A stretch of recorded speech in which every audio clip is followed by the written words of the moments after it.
Today's sermon is supposed to have something to do with lions. Thank you, Pastor.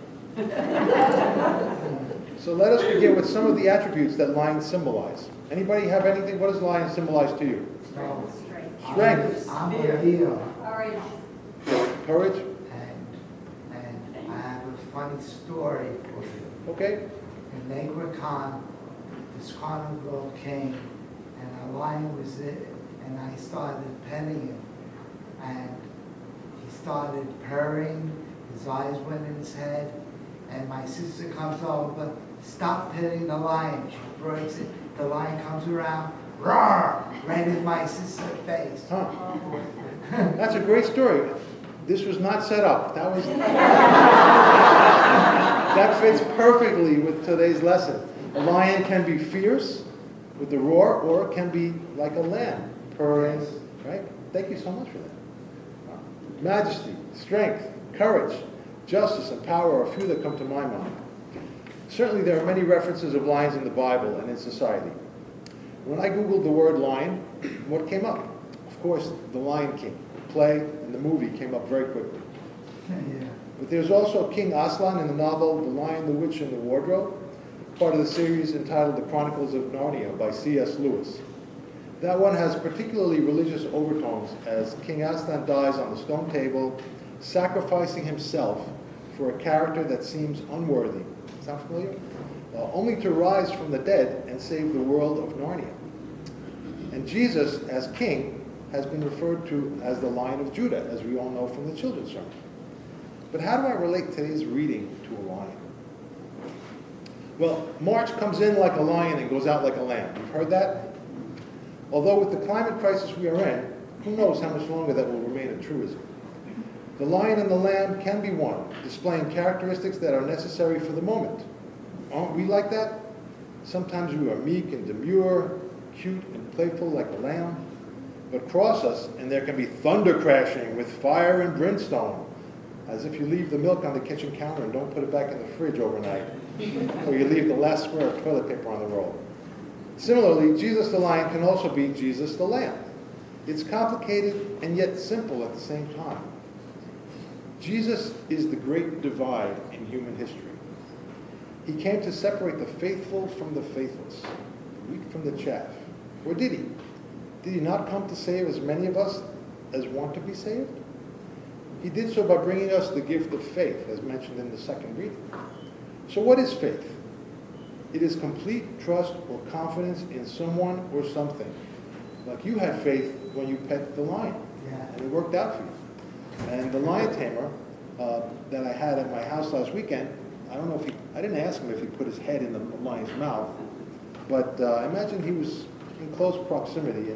And clearly he survived his time in the ring with the king of beasts.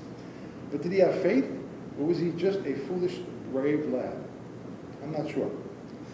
Seeing may be believing, but believe you me, believing without seeing is faith. And who more to put your faith into than the Lion of Judah? Today's gospel is a fiery, ornery one. I came to bring fire to the earth, and how I wish it were already kindled. Ouch. That sounds like Old Testament talk to me. Do you think that I have come to bring peace to the earth? No, I tell you, but rather division. That sounds like a lion's roar to me. You know how to interpret the appearance of earth and sky, but why do you not know how to interpret the present time? Was Jesus just getting down on the weathermen? I think not. Sometimes some of us lose the forest for the trees. Don't you think? We lose sight of the important things and how being a Christian ought to impact us and the world in everyday life. Instead, we focus on the truly mundane. It happens to me all the time, every day. I need to keep coming back to what is important. I think that is what we are called to do in this part of today's readings. From that day we arrived on the planet, and blinking stepped into the sun. There's more to see than can ever be seen, more to do than can ever be done. There's far too much to take in here, more to find than can ever be found.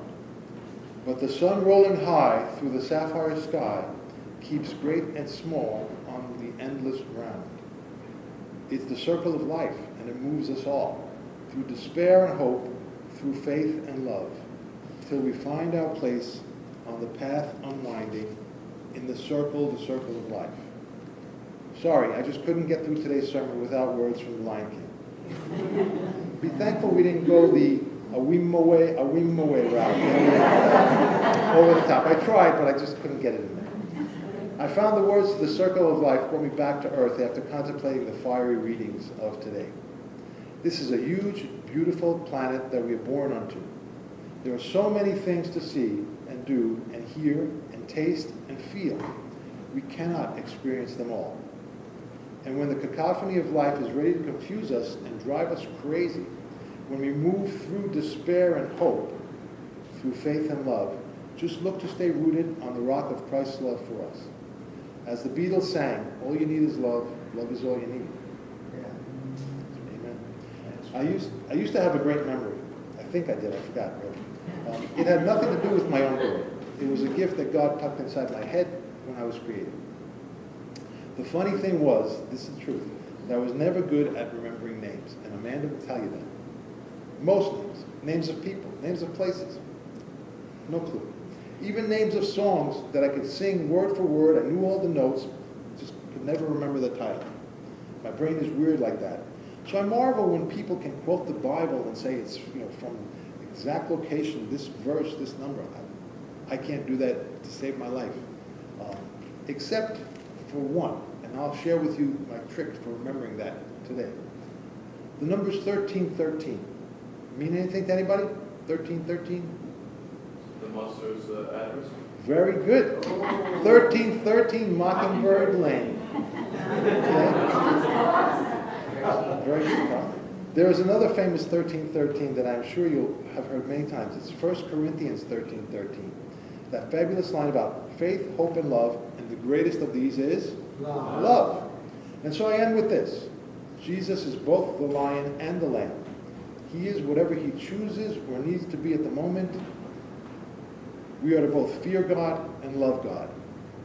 I believe the greater is to love God with a healthy bit of fear in my back pocket.